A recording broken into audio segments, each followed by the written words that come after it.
اللہ تعالیٰ کی رحمت ایک خاص ہے، ایک عام ہے.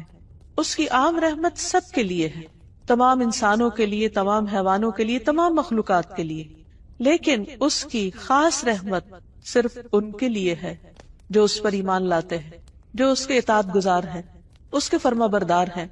تو آج ہم انشاءاللہ یہ دیکھیں گے کہ اللہ سبحانہ تعالیٰ کے خاص بندے جو اللہ تعالیٰ کی اطاعت میں وقت گزارتے ہیں، اللہ کو راضی کرنے کی کوشش کرتے ہیں، اللہ سبحانہ تعالیٰ ان پر کس طرح اپنی رحمت نچھاور کرتا ہے. اللہ سبحانہ تعالیٰ کا یہ نام قرآن مجید میں متعدد بار استعمال ہوا ہے. بسم اللہ میں تو خیر الرحمن کے ساتھ ہر جگہ ہی آتا ہے، بسم اللہ الرحمن الرحیم. لیکن اللہ پاک کے کچھ اور نام بھی ایسے ہیں جن کے ساتھ الرحیم کا لفظ آتا ہے. مثلاً التواب، بہت زیادہ توبہ قبول کرنے والا. الغفور، بہت زیادہ بخشش فرمانے والا. الرؤوف، بہت زیادہ شفقت کرنے والا.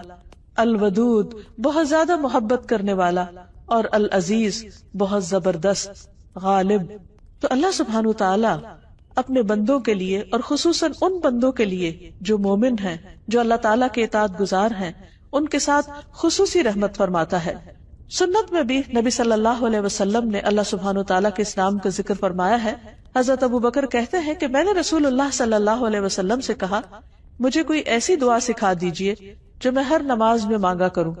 آپ نے فرمایا، کہو اللہم انی ظلمت نفسی ظلما کثیرا ولا یغفر الذنوب الا انت فاغفر لی مغفرۃ من عندک وارحمنی انک انت الغفور الرحیم.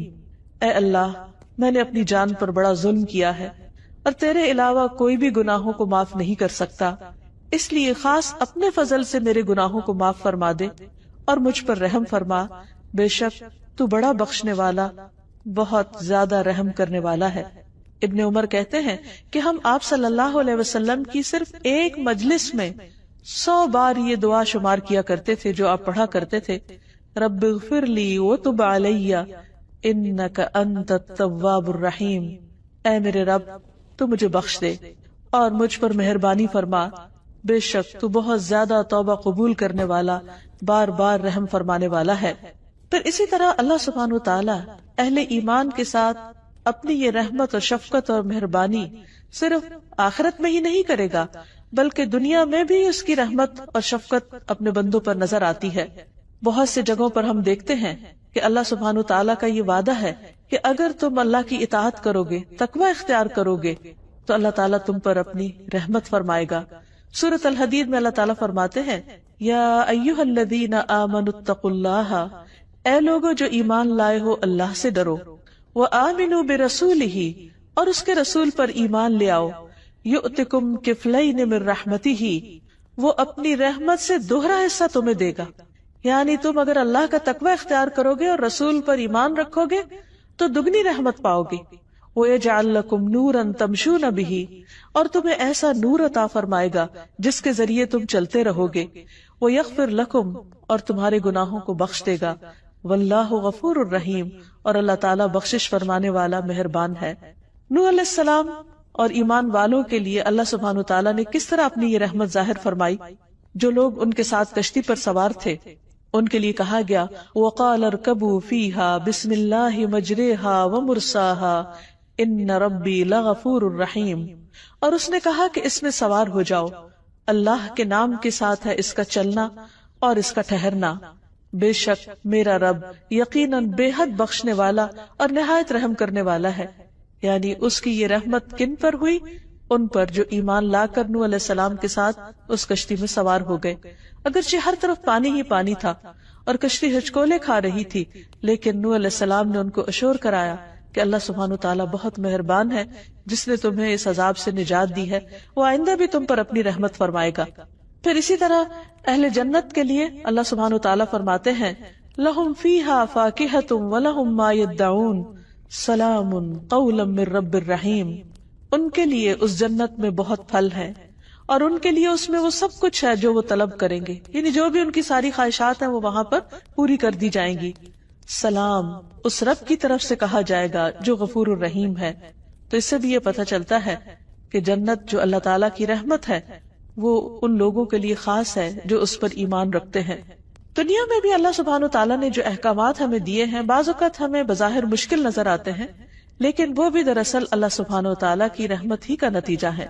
قرآن مجید میں آتا ہے یا ایھا الذین آمنوا لیستأذنکم الذین ملکت ایمانکم والذین لم یبلغوا الحلم منکم 3 مرات من قبل صلاة الفجر وحین تضعون ثیابکم من الظہیرۃ ومن بعد صلاة العشاء 3 عورات لکم لیس علیکم ولا علیہم جناح بعدہن طوافون علیکم۔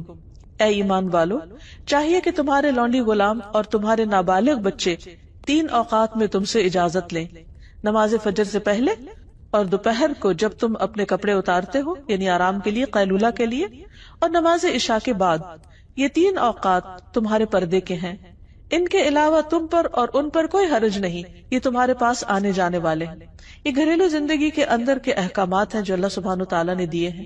اس میں بظاہر ایک رکاوٹ نظر آتی ہے، لیکن ابن عباس کہتے ہیں بلا شبہ اللہ عز و جل حلیم ہے اور مومنوں پر بہت رحم فرمانے والا ہے، اور وہ پردے کو پسند کرتا ہے، کیونکہ اس دور میں گھروں میں باقاعدہ دروازے نہیں ہوتے تھے اور پردے اور کپڑے کے پردے وغیرہ ہوتے تھے، تو بعض اوقات کوئی خادم آتا، بچہ یا کوئی بچی آ جاتی اور مرد اپنی بیوی کے ساتھ ہوتا، تو اللہ تعالیٰ نے انہیں پردے کے ان اوقات میں اجازت لینے کا حکم دیا۔ تو اللہ تعالیٰ کا یہ حکم مومنوں کے لیے اس کی رحمت کا باعث تھا، یعنی رحمت کی وجہ سے اس نے عطا کیا۔ پھر اسی طرح ہم دیکھتے ہیں کہ مختلف اوقات میں اللہ تعالیٰ اپنے نیک بندوں کی جس طرح دعائیں سنتے ہیں اور جس طرح ان کی فریادیں سن کر ان پر رحم فرماتے ہیں، اس کا ذکر بھی قرآن مجید میں ملتا ہے۔ زکریا علیہ السلام زندگی کے ایک بڑے حصے کو گزار چکے تھے، انتہائی بڑھاپے کی عمر میں پہنچ چکے تھے، لیکن اپنے رب کی رحمت سے کبھی مایوس نہیں ہوئے۔ وہ کہتے ہیں لم اکن بدعائک رب شقیہ، اللہ تجھ سے دعا مانگ کر تو میں کبھی بدبخت رہا ہی نہیں، میری دعا تو ہمیشہ سنی گئی، میں کیسے تجھ سے مایوس ہو سکتا ہوں۔ اسی لیے سورۃ مریم میں آتا ہے ذکر رحمت ربک عبدہ زکریا اذ نادى ربه نداء خفيا قال رب انی وهن العظم منی واشتعل الرأس شیبا ولم اکن بدعائک رب شقیا۔ رب کی اپنے بندے زکریا پر رحمت کا ذکر ہے جب اس نے اپنے پروردگار کو چپ کے پکارا اور کہا اے میرے رب، یقیناً میں ہوں کہ میری ہڈیاں کمزور ہو گئیں اور سر بڑھاپے سے شعلے مارنے لگا، یعنی بالکل سفید ہو چکا ہے، اور اے میرے رب میں تجھے پکارنے میں کبھی بھی محروم نہیں ہوا، یعنی تو نے ہمیشہ مجھ پر رحمت کی۔ اور باقی جب انہوں نے رب کی رحمت کو پکارا تو اللہ سبحانہ وتعالیٰ نے اس بڑھاپے میں، جبکہ وہ خود بھی بوڑھے تھے اور ان کی بیوی بھی بانجھ ہو چکی تھی، ان کی دعا سنی اور انہیں یحییٰ علیہ السلام جیسی اولاد دی، جس کا نام بھی اللہ سبحانہ وتعالیٰ نے خود رکھا۔ پھر اسی طرح بعض اوقات اہل ایمان پر دنیا میں امتحان آتے ہیں، آزمائشیں آتی ہیں، تو لوگ عموماً یہ کہتے ہیں کہ پھر رب کی رحمت تو نہ ہوئی، لیکن حقیقت یہ ہے کہ بعض امتحان اور بعض مشکلات بھی انسان کے لیے رحمت ہوتے ہیں۔ اللہ سبحانہ وتعالیٰ قرآن مجید میں فرماتے ان مع العسر یسرا فإن مع العسر یسرا، بے شک تنگی کے ساتھ آسانی، بس یقیناً تنگی کے ساتھ آسانی بھی ہے۔ یعنی اگر کبھی ایمان کے باوجود، نیک کام کرنے کے باوجود، دعاؤں کے باوجود حالات مشکل ہو، زندگی میں تکلیف ہو، پریشانی ہو، تو بھی کبھی یہ نہیں سوچنا چاہیے کہ ہمارا رب ہم سے ناراض ہے یا وہ دعا نہیں سنتا یا اس سے کسی بھی قسم کا ایسا کوئی گلہ شکوہ نہ ہو، کیونکہ کسی بھی چیز میں تاخیر یہ بھی اللہ کے اذن سے ہوتی۔ اللہ ہر حال میں اپنے بندوں پر مہربان ہے، ہم نہیں جانتے، ہم تو ظاہری چیزوں کو دیکھ کر فیصلے کرتے ہیں، لیکن وہ مہربان رب جانتا ہے کہ مجھے اپنے بندے کو کس وقت کس نعمت سے نوازنا ہے، کون سی نعمت اسے کب ملے گی تو وہ حقیقت میں شکر گزار ہوگا، اور کون سی نعمت اس کے اندر فرما برداری کی بجائے نافرمانی بھی لا سکتی ہے۔ اس لیے وہ اپنے بندے کو کچھ چیزوں سے روک کر رکھتا ہے، اور اس روکنے میں ہی بندے کے لیے فائدہ اور بھلائی ہوتی ہے۔ اصل بات یہ ہے کہ انسان اپنے رب پر اعتماد کرتے ہوئے، اس کے فیصلوں پر یقین کرتے ہوئے اور اس کی رحمت کو محسوس کرتے ہوئے اس پر پورا ٹرسٹ رکھے اور اس کے فیصلوں کو دل سے قبول کر لے، کیونکہ اس کے یہ فیصلے بھی رحمت پر ہی مبنی ہے۔ نبی صلی اللہ علیہ وسلم کی اہلیہ حضرت عائشہ کہتی ہے میں نے رسول اللہ صلی اللہ علیہ وسلم سے طاعون کے بارے میں پوچھا، پلیگ بیماری ہے، آپ نے فرمائی ایک عذاب ہے، اللہ تعالیٰ جس پر چاہتا ہے بھیجتا ہے، لیکن بعض اوقات تو اس بیماری کا شکار مسلمان بھی ہو جاتے ہیں. تو پھر کیا وہ لوگ جو ایمان کی حالت میں ہیں یا وہ لوگ جو اچھے کام کر رہے ہیں، اگر وہ اس بیماری کا شکار ہو جائے تو کیا ان پر بھی عذاب آ گیا؟ نہیں. فرمایا بے شک اللہ نے اس کو مومنوں کے لیے باعث رحمت بنایا ہے. وہ کس طرح؟ وہ اس طرح کہ اگر کوئی طاعون کی بیماری میں فوت ہو جاتا ہے تو وہ شہادت کا مرتبہ پاتا ہے، اور شہید کا درجہ اور رتبہ تو سب کو معلوم ہے. ایک اور روایت میں آتا ہے رسول اللہ صلی اللہ علیہ وسلم نے فرمایا جب زمین میں برائی عام ہو جائے گی تو اللہ تعالیٰ اہل زمین پر اپنا عذاب نازل فرما دے گا. اگر ان میں نیک لوگ ہوئے تو جو لوگوں کو پہنچا وہ ان کو بھی پہنچے گا، کیونکہ بعض اوقات ایسی چیزیں آ جاتی ہیں، کوئی طوفان آ جاتے ہیں، آندھی آ جاتی ہے، زلزلے آ جاتے ہیں، اس میں نیک و بد سبھی پس جاتے ہیں. تو ایسی صورت میں اگر وہ کسی قوم پر عذاب بھی ہو تو اس کے اندر پائے جانے والے اہل ایمان کے لیے وہ چیز بھی رحمت بن جاتی ہے. فرمایا پھر وہ اللہ کی رحمت کی طرف لوٹ آئیں گے، یعنی وہ اللہ سے اس حال میں جا ملیں گے کہ اللہ تعالیٰ ان سے راضی ہوگا اور وہ آخرت میں اللہ کی رحمت کو پالیں گے. کیونکہ مومن کو اس دنیا میں کوئی بھی تکلیف جو آتی، کوئی بھی پریشانی جو آتی، حتیٰ کہ اگر اس کو صرف ایک کانٹا بھی چبھ جاتا ہے، کوئی کانٹے کی پرک بھی ہو جاتی، تو اس پر بھی اس کے گناہ معاف ہوتے ہیں، اس پر بھی وہ اللہ سبحانہ وتعالیٰ کا قرب حاصل کرتا ہے. تو اس لیے مومن کے تو ہر حال میں خیر ہی خیر ہے، اس کے ہر حال میں بھلائی ہی بھلائی ہے. اور یہ چیز مومن کے سوا کسی کو نصیب نہیں کہ جب اس کو کوئی نعمت پہنچتی ہے اور وہ شکر ادا کرتا ہے تو اللہ تعالیٰ اس سے راضی ہوتا ہے، اللہ تعالیٰ اس سے خوش ہو جاتا ہے. اور اگر اسے کوئی تکلیف آتی ہے اور اس پر وہ صبر کرتا ہے تو اللہ سبحانہ وتعالیٰ کی رضا پاتا ہے، اور صبر پر اس کو بے حد و حساب اجر ملتا ہے. اس لیے اگر آپ اچھے کام کر رہے ہو، اللہ کی عبادت میں بھی کمی نہ کرتے ہو، صدقہ خیرات بھی کرتے ہو، اور بھی نیکی کے کاموں میں بڑھ چڑھ کر حصہ لیتے ہو، اور ان سب کاموں کے کرنے کے باوجود اگر پھر حالات تنگ ہو جائے، فقر و فاقہ آ جائے یا کسی اور طرح کی آزمائش آ جائے، تو کبھی بھی شیطان یہ وسوسہ دل میں ڈالنے میں کامیاب نہ ہو کہ تمہارا رب تم پر ناراض ہے اور وہ تم پر اپنی رحمت کبھی بھی نہیں بھیجے گا یا کبھی تمہاری دعا قبول نہیں ہوگی. نہیں، بندہ مومن کے لیے اس دنیا میں ہر چیز رحمت ہی رحمت ہے، کبھی اچھی شکل میں اور کبھی تکلیف دہ شکل میں، کیونکہ بعض تکلیفیں انسان کو اللہ سبحانہ وتعالیٰ سے اور زیادہ قریب کر دیتی. ایک روایت سے ہی پتہ چلتا ہے کہ بندے کے لیے اللہ سبحانہ وتعالیٰ نے خاص مقام اور درجہ رکھا ہوتا ہے اپنے ہاں. جب اللہ تعالیٰ دیکھتا ہے کہ بندہ صرف اپنے عمل کی بنا پر اس درجے کو نہیں پہنچ پا رہا تو وہ اس پر کوئی امتحان بھیج دیتا ہے، کوئی تکلیف بھیج دیتا ہے، اور جب وہ اس پر صبر کرتا ہے تو اس صبر کی وجہ سے وہ اس بلند منزل کو بہت تیزی سے پہنچ جاتا ہے. تو بعض اوقات ہم سوچتے ہیں کہ ہم تو اچھے کام کر رہے تھے، پھر ہم پر یہ مصیبت کیوں آئی، پھر ہمارے لیے مشکل کیوں کھڑی ہوئی. اس وقت بندے کو سمجھ نہیں آتی، لیکن بندے کی سمجھ تو معمولی ہے، کمزور ہے، بندے کو ہر بات سمجھ آ ہی نہیں سکتی. اللہ سبحانہ وتعالیٰ کا علم کامل ہے، اور اللہ کے علاوہ ساری مخلوق کا علم تو ایک قطرے کے برابر بھی نہیں. اس لیے ہمیں ایسی باتیں کیسے سمجھ آئیں گی کہ کوئی تکلیف ہم پر کیوں آئی ہے. لیکن اللہ سبحانہ وتعالیٰ اپنے بندوں پر ہر حال میں مہربان ہے، اور وہ تکلیف کے ذریعے بھی دراصل بندے پر رحم کر رہا ہوتا ہے. پھر اسی طرح بعض اوقات انسان کے ایمان کا امتحان ہو جاتا ہے، اور ایسے حالات پیش آتے ہیں کہ انسان کو اپنی زبان سے وہ بات کہنی پڑ جاتی ہے جو اس کا دل نہیں کہہ رہا ہوتا، یا بعض اوقات کسی ایسی سچویشن میں ہوتا ہے کہ وہ اللہ کی اطاعت کرنا چاہتا ہے لیکن وہ نہیں کر رہا ہوتا، نہیں کر پاتا باوجود کوشش کے. تو ایسی صورت میں بھی اللہ سبحانہ وتعالیٰ اس پر ناراض نہیں ہوتا. مثلا اسلام سے پہلے دور جاہلیت میں مدینہ میں بعض لوگ لونڈیوں سے کوہبہ گری کا کام کرواتے تھے، یعنی پروسٹیٹیوشن عام تھی. اسلام نے اس کو روکنے کی پوری کوشش کی اور اس کو حرام قرار دیا، اور بہت سے لوگوں کو اس عذاب سے نجات بھی دلائی. اس کے باوجود بعض لوگ جو مسلمان نہیں تھے وہ اس غلط کام میں ملوث تھے. تو اللہ سبحانہ وتعالیٰ نے ان عورتوں کے لیے خاص طور پر فرمایا وَمَن يُكْرِهُنَّ فَإِنَّ اللَّهَ مِن بَعْدِ إِكْرَاهِهِنَّ غَفُورٌ رَحِيمٌ، کہ وہ عورتیں اگر مجبور کر دی گئی ہیں، وہ خود اسے ناپسند کرتی ہیں لیکن ساتھ مجبور ہے کہ ان کی کوئی سے نہیں، وہ غلام ہیں، ان کی کوئی آزادی نہیں، وہ خود کچھ نہیں کر سکتی، تو اللہ سبحانہ وتعالیٰ ان مجبور لونڈیوں کے لیے غفور الرحیم ہے. کیونکہ اللہ سے بڑھ کر کون جانتا ہے کہ اس کا کوئی بندہ کس حال میں ہے، وہ کتنی سٹرگل کر رہا ہے، کتنی کوشش کر رہا ہے. تو بعض اوقات کوشش کے باوجود بھی اگر انسان کچھ اچھے کام نہیں کر پاتا جو وہ کرنا چاہتا ہے تو اللہ تعالیٰ اس کی نیت کا اجر ہی لکھ لیتے ہیں. حدیث میں آتا ہے تمہارا رب تبارک و تعالیٰ بڑا رحیم ہے. اگر کوئی شخص نیکی کا ارادہ کرتا ہے اور اسے کر نہیں پاتا تو اس کے لیے صرف ارادے پر، صرف نیت پر اس کے لیے ثواب لکھ لیتا ہے. پھر اگر وہ اسے کر گزرتا ہے تو اس کے لیے 10 نیکیوں سے لے کر 700 گنا تک لکھ دیتا ہے، بلکہ اس سے بھی زیادہ ثواب لکھ دیا جاتا ہے.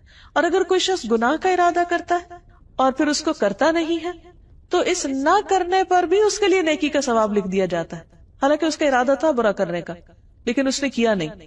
اور اگر وہ اس کو کر لیتا ہے تو اس گناہ پر صرف 1 گناہ لکھا جاتا ہے یا اللہ تعالیٰ اس کو بھی مٹا دیتا ہے. تو آپ دیکھیے اللہ کی رحمت، کیا کوئی اور ایسا ہو سکتا ہے؟ ہل تعلم لہ سمیہ، کوئی بھی ایسا مہربان نہیں ہو سکتا کہ جو صرف انسان کی اچھی نیت اور اچھے ارادے پر اس کو اجر دینے والا ہو، یا اگر کوئی اپنا برا ارادہ بدل لے تو اس پر بھی شاباش دینے والا ہو. پھر اسی طرح اللہ سبحانہ وتعالی ایمان والوں پر نہ صرف یہ کہ ان کی زندگی میں اور آخرت میں، بلکہ دنیا سے ان کے جانے کے بعد بھی ان کے اعمال کی حفاظت کرتا ہے. یہ بھی اس کی خاص رحمت ہے. مثلا نبی صلی اللہ علیہ وسلم جب مدینہ تشریف لائے تو 16-17 ماہ تک تقریباً بیت المقدس کی طرف منہ کر کے نماز پڑھتے رہے. اس کے بعد تحویل قبلہ کا حکم ہوا، خانہ کعبہ کی طرف رخ کرنے کا.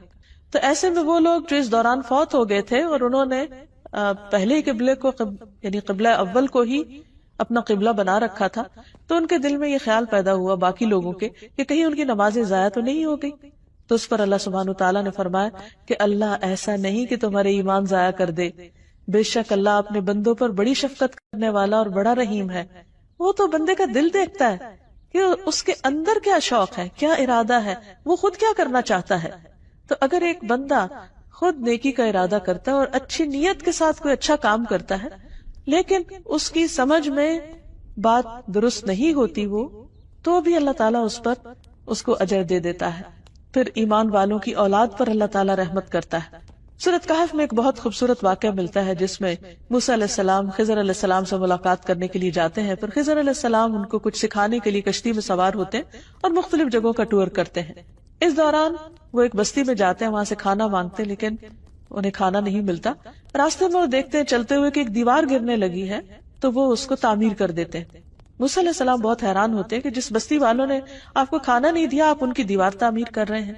تو اس پر بعد میں جب انہوں نے اس کی وجہ بتائی فرمایا کہ وَأَمَّا الْجِدَارُ فَكَانَ لِغُلَامَيْنِ يَتِيمَيْنِ فِي الْمَدِينَةِ وَكَانَ تَحْتَهُ كَنْزٌ لَهُمَا وَكَانَ أَبُوهُمَا صَالِحًا فَأَرَادَ رَبُّكَ أَن يَبْلُغَا أَشُدَّهُمَا وَيَسْتَخْرِجَا كَنْزَهُمَا رَحْمَةً مِّن رَّبِّكَ. اور رہی دیوار تو وہ شہر میں 2 یتیم لڑکوں کی تھی اور اس کے نیچے ان دونوں کے لیے ایک خزانہ دفن تھا جو ان کا باپ ان کے لیے چھوڑ گیا تھا. اور ان کا باپ نیک آدمی تھا، وہ نیک آدمی دنیا سے چلا گیا، بچے چھوٹے ہیں، کوئی ان کی حفاظت کرنے والا نہیں. ان کے مال و متاع کی حفاظت اللہ سبحانہ تعالیٰ خضر علیہ السلام کو بھیج کے کر رہے ہیں اور اس پر دیوار بنوا رہے ہیں. اور اس موقع پر جب ان کو انٹرٹین ہی نہیں کیا گیا لیکن پھر بھی اللہ نے ان کے دل میں یہ خیال ڈالا. اور اس کی وجہ کیا تھی کہ تیرے رب نے چاہا کہ یہ بچے اپنی جوانی کو پہنچ جائیں اور اپنا خزانہ نکال لیں تیرے رب کی طرف سے رحمت کرتے ہوئے. رحمت من ربک، یہ ہے رب کی رحمت کہ بعض اوقات اللہ سبحانہ وتعالیٰ وہاں سے ہماری حفاظت کر رہا ہوتا ہے کہ ہم خود بھی نہیں جانتے، ہمیں پتہ بھی نہیں ہوتا. اور اسی طرح آخرت میں بھی اللہ سبحانہ وتعالیٰ اپنے خاص بندوں کے چہروں کو روشن کر دیں گے اور انہیں اپنی رحمت میں لے لیں گے. جس طرح دنیا میں ان کی حفاظت کرتے رہے، آخرت کے عذاب اور آخرت کی پریشانیوں سے بچا کر ان کو اپنی خاص مہربانی اور اپنی رحمت میں جگہ عطا فرمائیں گے. اللہ سبحانہ وتعالیٰ نے ان یتیم بچوں کے مال کی حفاظت کی اپنی خاص رحمت کی وجہ سے. اور یہاں یہ بھی یاد رہے کہ جب اللہ تعالیٰ کسی پر رحمت کرنا چاہتا ہے، اپنا فضل فرمانا چاہتا ہے، تو کوئی اس کو روک نہیں سکتا. بندوں میں تو عام طور پر کیا ہوتا ہے کہ ایک شخص اگر دوسرے پر احسان کرنے لگتا ہے اور کسی کو پتہ چل جاتا ہے تو عموماً اس کو روک دیا جاتا ہے دوسرے شخص کی کوئی خرابی یا کوئی کوتاہی بتا کر یا بعض اوقات جھوٹا الزام لگا کر. لیکن اللہ سبحانہ وتعالیٰ ساری رحمت اس کی اپنی، فضل اس کا اپنا، وہ جس پر چاہے کرے اور جب چاہے کرے، کوئی اس کو روک نہیں سکتا. ارشاد باری تعالیٰ ہے ما یفتح اللہ للناس من رحمت فلا ممسک لها وما یمسک فلا مرسل له من بعدہ وہو العزیز الحکیم. جو کچھ اللہ لوگوں کے لیے رحمت میں سے کھول دے عطا کر دے تو اسے کوئی بند کرنے والا نہیں. عام طور پر ہم سمجھتے ہیں کہ فلاں کے حسد کی وجہ سے نعمت رک گئی یا فلاں وجہ سے. نہیں، اگر اللہ دینے والا ہو تو کوئی روک نہیں سکتا. جیسے ہم ہر نماز کے بعد بھی پڑھتے ہیں اللہم لا مانع لما اعطیت ولا معطی لما منعت. اللہ کوئی رکاوٹ نہیں ڈال سکتا جس کو تو عطا کرے، اور کوئی دے نہیں سکتا جس سے تو روک دے. تو یہاں بھی کیا فرمایا کہ جو کچھ اللہ لوگوں کے لیے رحمت میں سے کھول دے تو اسے کوئی بند کرنے والا نہیں، اور جو بند کر دے تو اس کے بعد اسے کوئی کھولنے والا نہیں. وہی سب پر غالب اور کمال حکمت والا ہے. اس لیے ہمیشہ ہمیں اللہ کا فضل مانگتے رہنا چاہیے، اس کی رحمت کو پکارتے رہنا چاہیے. نبی صلی اللہ علیہ وسلم مشکل حالات میں یا حی یا قیوم برحمتک استغیث پڑھا کرتے تھے. اے زندہ رہنے والے، اے قائم رہنے اور رکھنے والے، تیری رحمت کی فریاد کرتا ہوں. کیونکہ ہمارے پاس وہ نیک عمل نہیں ہے، ہمارے پاس اندر تو وہ خوبی نہیں ہے کہ جس کی بنا پر اللہ سبحانہ و تعالی رحم فرمائے. ہاں، ہم اللہ سبحانہ و تعالی سے اس کا خاص فضل مانگتے ہیں کہ وہ اپنی جناب سے رحمت عطا کر دے. پھر بندہ مومن جب دنیا سے جانے لگتا ہے تو اس وقت اس کی روح نکالنے کے لیے بھی اللہ تعالیٰ رحمت کے فرشتے بھیجتے ہیں جو اس کے ساتھ مہربانی کا معاملہ کرتے ہیں اور خوشبودار کفن میں اس کو روح لپیٹ کر لے جاتے ہیں. تو آئیے یہاں ہم دیکھتے ہیں کہ اللہ سبحانہ و تعالیٰ کی رحمت پانے کے اسباب کیا ہیں. ہمیں کیا کرنا چاہیے کہ اللہ سبحانہ و تعالیٰ ہم پر اپنی رحمت فرمائے. سب سے پہلی چیز تو اللہ پر ایمان لانا ہے، اس کی اطاعت کرنا ہے، اس کا تقوی اختیار کرنا ہے. لیکن اعمال میں سب سے پہلا عمل جو اللہ سبحانہ و تعالیٰ کی رحمت کا باعث بنتا ہے وہ نماز ہے. رسول اللہ صلی اللہ علیہ وسلم نے فرمایا جب تم میں سے کوئی شخص نماز کے لیے کھڑا ہوتا ہے تو رحمت الہی اس کی طرف متوجہ ہوتی ہے، یعنی وہ اللہ کی خاص رحمت میں ہوتا ہے. لہٰذا اسے ادھر ادھر کنکریوں سے نہیں کھیلنا چاہیے، یعنی اسے بھی اللہ کی طرف متوجہ رہنا چاہیے کیونکہ اللہ تعالیٰ اس پر توجہ فرما رہے ہیں. پھر اسی طرح اللہ اور اس کے رسول صلی اللہ علیہ وسلم کی اطاعت یہ رحمت کا باعث بنتی ہے. سورۃ آل عمران میں فرمایا وَأَطِیعُوا اللَّهَ وَالرَّسُولَ لَعَلَّکُمْ تُرْحَمُونَ، اور اللہ اور اس کے رسول کا حکم مانو تاکہ تم پر رحم کیا جائے. اسی طرح قرآن مجید کی تعلیمات کی پیروی کرنا یہ بھی اللہ سبحانہ وتعالیٰ کی رحمت کا ذریعہ ہے. سورۃ الانعام میں فرمایا وَهَذَا كِتَابٌ أَنزَلْنَاهُ مُبَارَكٌ فَاتَّبِعُوهُ وَاتَّقُوا لَعَلَّكُمْ تُرْحَمُونَ، اور یہ ایک کتاب ہے جسے ہم نے نازل کیا ہے، بڑی برکت والی ہے، بہت مبارک ہے، بس اس کی پیروی کرو، اس کتاب کو فالو کرو اور تقوی اختیار کرو تاکہ تم پہ رحم کیا جائے. یعنی اگر کوئی شخص یہ چاہتا ہے کہ اس پر اللہ تعالیٰ کی رحمت اور فضل ہو تو اسے چاہیے کہ قرآن سے رشتہ جوڑے، قرآن کی پیروی کرے، قرآن کو پڑھے، اس کو سمجھے اور اس کے مطابق اپنی زندگی بسر کرے.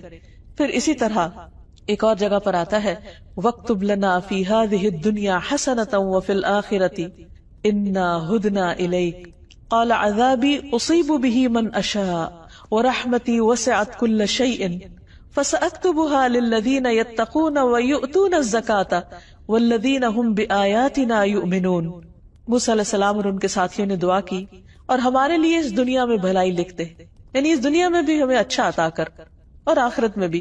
بے شک ہم نے تیری طرف رجوع کر لیا، اللہ ہم تیری طرف پلٹ رہے ہیں، تیری اطاعت اور فرما برداری کریں گے، تو بھی ہم سے راضی ہو جا. تو اللہ تعالیٰ نے کیا فرمایا؟ فرمایا میرا عذاب میں اسے پہنچاتا ہوں جسے چاہتا ہوں، اور میری رحمت نے ہر چیز کو گھیر رکھا ہے، سو میں اسے ان لوگوں کے لیے ضرور لکھ دوں گا اپنی رحمت کو جو تقوی اختیار کریں گے اور جو زکوٰۃ دیں گے. یہاں اللہ سبحانہ تعالیٰ نے زکوٰۃ کا ذکر خاص طور پر کیا، نماز کا ذکر یہاں نہیں ہے. تقوی کے بعد زکوٰۃ کا ذکر ہے. نماز کا ذکر نبی صلی اللہ علیہ وسلم کی حدیث میں ہے کہ نماز کی حالت میں اللہ کی رحمت متوجہ ہوتی ہے، اور یہاں پر اللہ تعالیٰ کا وعدہ ہے کہ جو زکوٰۃ دیں گے ان کے لیے میں لازماً اپنی رحمت لکھ دوں گا، اور ان کے لیے جو ہماری آیات پر ایمان رکھتے ہیں، یعنی قرآن مجید پر کسی قسم کا شک نہیں ہونا چاہیے انسان کو. تو جو شخص یہ چاہتا ہے کہ اللہ اس پر مہربانی کر دے، اللہ تعالیٰ اس کی مشکلات آسان کر دے، تو اس کے لیے لازم ہے کہ وہ اللہ تعالیٰ سے ڈرنے والا ہو، اللہ تعالیٰ کی فرما برداری کرنے والا ہو، نہ صرف یہ کہ اپنی جسمانی عبادات میں بلکہ اپنی مالی عبادت میں بھی. پھر اسی طرح قرآن مجید کو خاموشی سے سننے پر بھی رحمت کا وعدہ ہے. فرمایا وَإِذَا قُرِئَ الْقُرْآنُ فَاسْتَمِعُوا لَهُ وَأَنصِتُوا لَعَلَّكُمْ تُرْحَمُونَ، اور جب قرآن پڑھا جائے تو اسے غور سے سنو اور خاموش رہو، شاید کہ تم پر رحم کیا جائے. یعنی قرآن مجید اتنی معزز کتاب ہے، اللہ تعالیٰ کا کلام ہے، اللہ تعالیٰ کا فرمان ہے، لہذا جو اس پر توجہ کرے گا، جو اس کو امپورٹنس دے گا، وہ بھی اللہ سبحانہ و تعالیٰ کی خاص رحمت میں ہوگا۔ پھر اسی طرح استغفار یعنی اپنے گناہوں کی معافی مانگنا۔ اللہ تعالیٰ فرماتے ہیں لولا تستغفرون اللہ لعلکم ترحمون، سورۃ النمل میں فرمایا صالح علیہ السلام نے اپنی قوم سے کہا تم اللہ سے بخشش کیوں نہیں طلب کرتے، یعنی گناہ ہو چکے، زیادتیاں ہو چکی، تو پلٹ آؤ، استغفار کر لو تاکہ تم پر رحم کیا جائے۔ یعنی اگر کوئی شخص یہ سمجھتا ہے کہ اس سے بہت گناہ ہو گئے ہیں اور وہ اللہ کی رحمت سے اب محروم ہے، تو یہ سوچنے کی بجائے اسے فوراً پلٹ آنا چاہیے، گناہوں کو چھوڑ دینا چاہیے اور اللہ تعالیٰ سے معافی مانگتے ہوئے اللہ کی رحمت کو پکارنا چاہیے۔ ایک اور جگہ پر آتا ہے سورۃ النساء میں وَمَن يَعْمَلْ سُوءًا أَوْ يَظْلِمْ نَفْسَهُ ثُمَّ يَسْتَغْفِرِ اللَّهَ يَجِدِ اللَّهَ غَفُورًا رَحِيمًا، اور جو بھی کوئی برا کام کرے یا اپنی جان پر ظلم کرے پھر اللہ سے بخشش مانگے، وہ اللہ کو بے حد بخشنے والا نہایت رحیم پائے گا۔ یعنی جس سے بھی برائی ہو جائے، جس سے بھی کوئی غلطی ہو جائے، چھوٹی ہو یا بڑی ہو، اپنی جان پہ کوئی ظلم ہو جائے، خود کے ساتھ زیادتی ہو جائے اور پھر توبہ کر لے تو اللہ تعالیٰ توبہ قبول کر لے گا۔ جیسے آدم علیہ السلام نے جب وہ بھول کر اس درخت کا پھل کھا بیٹھے اور ان سے جنت کے لباس اتروا لیے گئے، تو اللہ سبحانہ تعالیٰ سے جب انہوں نے معافی مانگنا چاہی تو اللہ تعالیٰ نے رحمت فرماتے ہوئے خود ان کو کلمات سکھا دیے کہ کن الفاظ میں تم مجھ سے دعا کرو تو میں تمہاری دعا قبول کروں گا۔ تو انہوں نے کیا کہا، ربنا ظلمنا انفسنا وان لم تغفر لنا وترحمنا لنکونن من الخاسرین، اے ہمارے رب ہم نے اپنی جانوں پر ظلم کیا، اگر تو نے ہمیں بخشا نہیں اور تو نے ہم پر رحم نہیں کیا تو ہم ضرور نقصان اٹھا جائیں گے۔ تو اللہ سبحانہ تعالیٰ نے ان کو بخش دیا۔ تو یہی سبق ہمارے لیے، آدم کی اولاد کے لیے بھی یہی راہ ہے کہ گناہ ہو جائے تو فوراً پلٹ آؤ، اللہ سے معافی مانگ لو، اور اللہ تعالیٰ التواب الرحیم ہے۔ ایک اور جگہ پر آتا ہے سورۃ الانعام میں وَإِذَا جَاءَكَ الَّذِينَ يُؤْمِنُونَ بِآيَاتِنَا فَقُلْ سَلَامٌ عَلَيْكُمْ كَتَبَ رَبُّكُمْ عَلَى نَفْسِهِ الرَّحْمَةَ أَنَّهُ مَنْ عَمِلَ مِنْكُمْ سُوءًا بِجَهَالَةٍ ثُمَّ تَابَ مِنْ بَعْدِهِ وَأَصْلَحَ فَأَنَّهُ غَفُورٌ رَحِيمٌ۔ اور جب تیرے پاس وہ لوگ آئیں جو ہماری آیات پر ایمان رکھتے ہیں، یعنی اہل ایمان، تو آپ کہیے کہ سلام ہو تم پر، تمہارے رب نے رحم کرنا اپنے اوپر لازم کر رکھا ہے کہ بے شک حقیقت یہ ہے کہ تم میں سے جو شخص جہالت سے کوئی برائی کر لے، لا علمی سے، پھر اس کے بعد توبہ کر لے اور اصلاح کر لے تو یقیناً وہ بے حد بخشنے والا، نہایت رحم فرمانے والا ہے۔ تو اس سے پتہ چلتا ہے کہ اللہ سبحانہ تعالیٰ کی رحمت ان لوگوں کے لیے ہے جو توبہ کرتے ہیں۔ پھر اسی طرح اللہ کا ذکر اللہ کی رحمت کا سبب بنتا ہے۔ حضرت یسیرہ جو مہاجر صحابیات میں سے تھی، ان سے مروی ہے کہ نبی صلی اللہ علیہ وسلم نے ہم سے فرمایا، اے مسلمان عورتوں، اپنے اوپر لا الہ الا اللہ، سبحان اللہ اور اللہ کی پاکی بیان کرنا لازم کر لو، غافل نہ رہا کرو کہ رحمت الہی کو فراموش کر دو۔ یعنی ذکر سے غفلت رحمت سے دوری کی علامت ہے، اور جو ہی انسان اللہ کا ذکر کرنے لگتا ہے تو اللہ تعالیٰ کی رحمت اس کی طرف متوجہ ہو جاتی ہے۔ اور ان تسبیحات کو انگلیوں پر شمار کرو، یعنی انگلیوں پر گنا کرو اس ذکر کی تسبیح کو، کیونکہ قیامت کے دن ان سے بھی پوچھ گچھ ہوگی، ہاتھوں سے بھی سوال کیا جائے گا کہ کس کام میں لگے رہے، اور انہیں بولنے کی قوت دی جائے گی۔ تو جب یہ بولیں گے تو کیا بولیں گے؟ جو تسبیحات ان پہ پڑی ہوگی وہ بول کے انسان کے حق میں گواہی دیں گے۔ پھر اسی طرح رسول اللہ صلی اللہ علیہ وسلم نے فرمایا، جو لوگ اللہ کے ذکر کے لیے بیٹھتے ہیں، یعنی اکٹھے بیٹھتے ہیں، فرشتے انہیں گھیر لیتے ہیں، رحمت انہیں ڈھانپ لیتی ہے، سکینت ان پر اترتی ہے، اور اللہ تعالیٰ ان کا ذکر اپنے پاس موجود فرشتوں میں کرتے ہیں۔ پھر اسی طرح دوسروں کو معاف کر دینا چاہیے۔ اگر انسان یہ چاہتا ہو کہ اس پر اللہ سبحانہ وتعالیٰ کی رحمت ہو تو اسے چاہیے کہ وہ بندوں پر رحم کرے اور بندوں کے قصور معاف کر دے۔ پھر اسی طرح بندوں کی عیادت، بندوں پر رحمت اور شفقت، اگر کوئی بیمار ہو جائے تو خاص طور پر اس کا خیال کرنا۔ رسول اللہ صلی اللہ علیہ وسلم نے فرمایا، جب کوئی شخص اپنے کسی مسلمان بھائی کی عیادت کرتا ہے تو وہ جنت کے باغات میں چلتا ہے یہاں تک کہ بیٹھ جائے، اور جب وہ مریض کے پاس بیٹھ جاتا ہے تو اللہ کی رحمت اسے ڈھانپ لیتی۔ لیکن کچھ کام ایسے ہیں کہ اگر کوئی بندہ کرتا ہے تو اس پر رحمت نہیں آتی، جس میں خاص طور پر دوسروں پر رحم نہ کرنا، سنگ دل ہونا، دوسروں کے ساتھ زیادتی کرنا۔ نبی صلی اللہ علیہ وسلم نے فرمایا، رحمت سوائے بدبخت کے کسی سے نہیں چھینی جاتی۔ پھر اسی طرح بچوں کو پیار نہ کرنا، بعض اوقات جب بچے اپنے ماں باپ کے پاس ہوں تو ہر کوئی پیار کرتا ہے، لیکن اگر بچے اپنے والدین سے الگ ہیں تو عموماً ان کی طرف لوگ توجہ نہیں کرتے، خصوصاً یتیم بچوں کی طرف۔ پھر اسی طرح اللہ سبحانہ وتعالیٰ کی اس صفت کے ساتھ دعائیں بھی مانگنی چاہیے، جیسے ابراہیم علیہ السلام اور اسماعیل علیہ السلام کی دعا ہے، ربنا وجعلنا مسلمین لک ومن ذریتنا امۃ مسلمۃ لک وارنا مناسکنا وتب علینا انک انت التواب الرحیم۔ اے ہمارے رب، اور ہمیں اپنے لیے فرما بردار بنا، اور ہماری اولاد میں سے بھی ایک امت اپنے لیے فرما بردار پیدا کر، اور ہمیں عبادت کے طریقے سکھا، اور ہماری توبہ قبول فرما، کیونکہ تو بہت زیادہ توبہ قبول کرنے والا مہربان ہے۔ اسی طرح موسیٰ علیہ السلام نے بھی اللہ کی صفت رحمت کے ساتھ دعا کی۔ اسی طرح اگر میت کے لیے دعا کی جائے تو اس نام کے وسیلے سے دعا کی جائے تو اللہ تعالیٰ انشاءاللہ اس پر بھی رحم فرمائیں گے، جیسے آتا ہے فاغفر لہ وارحمہ انک انت الغفور الرحیم۔ پھر اسی طرح جب بارش ہو تو اس وقت بھی دعا قبول ہوتی ہے، اس وقت بھی اللہ کی خاص رحمت مانگنی چاہیے۔ مسجد میں داخل ہوتے وقت رحمت مانگنی چاہیے، اللہم افتح لی ابواب رحمتک، اے اللہ میرے لیے اپنی رحمت کے دروازے کھول دے۔ پھر صرف اپنے لیے نہیں، دوسروں کے لیے بھی رحمت کی دعا کرنی چاہیے۔ نبی صلی اللہ علیہ وسلم نے ایک شخص کو مسجد میں قرآن پڑھتے ہوئے سنا تو آپ نے فرمایا رحمہ اللہ، اللہ اس پر رحم فرمائے، اس نے مجھے فلاں اور فلاں آیت یاد کرا دی جس کو میں کسی صورت میں بھول گیا تھا۔ حضرت عائشہ فرماتی ہیں کہ نبی صلی اللہ علیہ وسلم میرے گھر میں تہجد پڑھ رہے تھے، آپ نے عباد کی آواز سنی، وہ مسجد میں نماز پڑھ رہے تھے، تو آپ نے فرمایا عائشہ کیا یہ عباد کی آواز ہے؟ میں نے عرض کیا جی ہاں۔ آپ نے فرمایا اللہم ارحم عبادن، اے اللہ عباد پر رحم فرما، یعنی جب کسی بندے کو اچھا کام کرتے ہوئے دیکھے تو اس کے لیے دعا کریں۔ اب سوال یہ پیدا ہوتا ہے کہ اللہ سبحانہ وتعالیٰ تو الرحیم ہے ہی، اس صفت کو جاننے کے بعد ہم پر کیا لازم ہوتا ہے، ہمیں کیا کرنا چاہیے؟ تو پہلی چیز یہ کہ ہمیں اللہ سبحانہ وتعالیٰ کی رحمت کو مختلف چیزوں کے اندر محسوس کرنا چاہیے، ہمیں اللہ کی رحمت سے مایوس نہیں ہونا چاہیے، ہمیں دوسرے بندوں کے لیے مہربان ہو جانا چاہیے، سنگ دلی، شقاوت اور بدبختی کی بجائے دلوں کی رحمت اور شفقت اور محبت سے اللہ سبحانہ وتعالیٰ کے سامنے حاضر ہونا چاہیے، سب لوگوں کے لیے رحیم ہونا چاہیے۔